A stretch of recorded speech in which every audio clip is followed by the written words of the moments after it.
There's this scene in the movie The Breakup that probably hits a little too close to home for a lot of us. It's that moment, that exact moment, when all the quiet resentment in a relationship just boils over. And the words that come out are just, oof, they're heartbreaking, but they're also so familiar, right? It's the kind of moment that makes you stop and ask a really tough question. What is love really? When you listen to Brooke, that's Jennifer Aniston's character, as she starts listing off everything she does, you can hear the shake in her voice. It's not just a complaint, is it? It's the sound of a fire just fizzling out. And that feeling is so universal. That deep, bone-weary exhaustion when love stops feeling like a connection and starts feeling like a thankless job. And that right there, that's the turning point. The minute one person starts pulling out a list of everything they've ever done for the other, it's so much more than just a gripe. It's a huge red flag that a serious crack has appeared. The whole dynamic shifts from, connection to accounting. So, what's actually happening underneath all that anger and hurt? Well, this is the point where love, which should be the shared journey, starts to feel more like a business transaction. Suddenly, we're keeping score, and the whole relationship starts to buckle under the weight of all these unspoken expectations. Think about the beginning of a relationship, right? There's this genuine joy in just giving. The act of giving is its own reward. It's a free gift.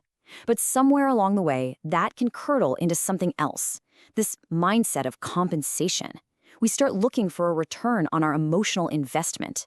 And when that doesn't come, what was once a gift suddenly feels like a loan that's overdue. And believe it or not, psychology actually has a name for this whole thing. It's called social exchange theory. The idea is that we all, sort of subconsciously, keep this mental tally sheet of the costs and benefits in our relationships.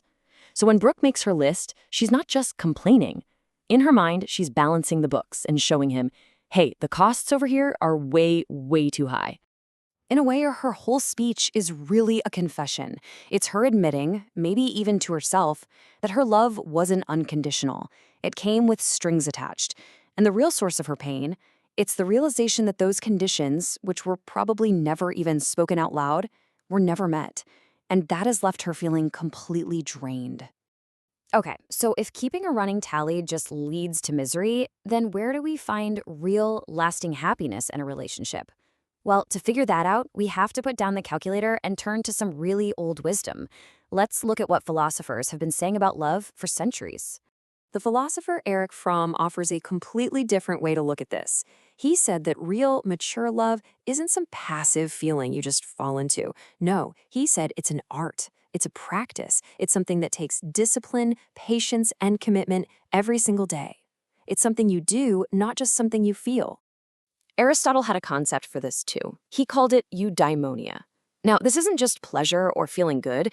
It's a deeper kind of happiness that you find in virtuous action, in doing the right thing. So in a relationship, eudaimonia is the joy you find in the act of loving itself, the supporting, the connecting, the being there, not in getting some kind of reward for it later. And then you have Seneca, the Stoic philosopher, who adds another crucial piece to the puzzle. He basically said that when we're stuck tallying up old hurts or worrying about getting paid back in the future, we're completely missing out on the only thing that's real right now. True happiness isn't in the past or the future. It's found in this present moment, with the person right in front of you. Okay, so all this philosophy sounds really nice, right? But how do we actually use it in our day-to-day lives? Let's break it down into 4 practical tips for shifting away from that scorekeeping mindset and building a truly deep connection. First, find the joy in the act of giving itself, just like Fromm and Aristotle talked about. Give it as a gift, not an investment. Second, focus on the present moment. Let go of the old lists and stop worrying about the future, just like Seneca said. Appreciate what you have right now. Third, you have to actively practice mutual respect and forgiveness. Acknowledge what your partner does so those little resentments don't have a chance to grow. And finally, number 4, think of your relationship as a place to grow together. True happiness has to come from inside you, not from your partner's approval. And here's the cool part. This isn't just ancient philosophy. Modern science actually backs this all up. There's a famous relationship researcher, John Gottman, who found what he calls a magic ratio for happy couples. It's 5 to 1. For every single negative interaction, stable couples have at least 5 positive ones. It just goes to show you, it's those small, consistent, positive moments that really build a strong relationship. And this quote from the philosopher Bertrand Russell is, well, it's a powerful warning for all of us. He said that of all the ways we can be cautious in life, being cautious in love is maybe the most deadly to our own happiness. Because when we're too calculated, always measuring what we give and what we get, we completely shut down. We block the very openness and vulnerability that real love needs to survive. So what does this all boil down to? It's this. Real, lasting love isn't about having a perfectly balanced spreadsheet.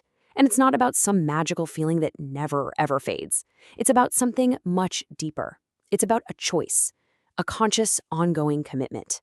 That initial spark, that amazing feeling of falling for someone, it's incredible, but it's also just that, a feeling. And feelings come and go. But lasting love, that's a choice you make every single day. It's the choice to be patient when you're frustrated, the choice to forgive, the choice to appreciate, the choice to just show up, especially on the days when it feels really, really hard.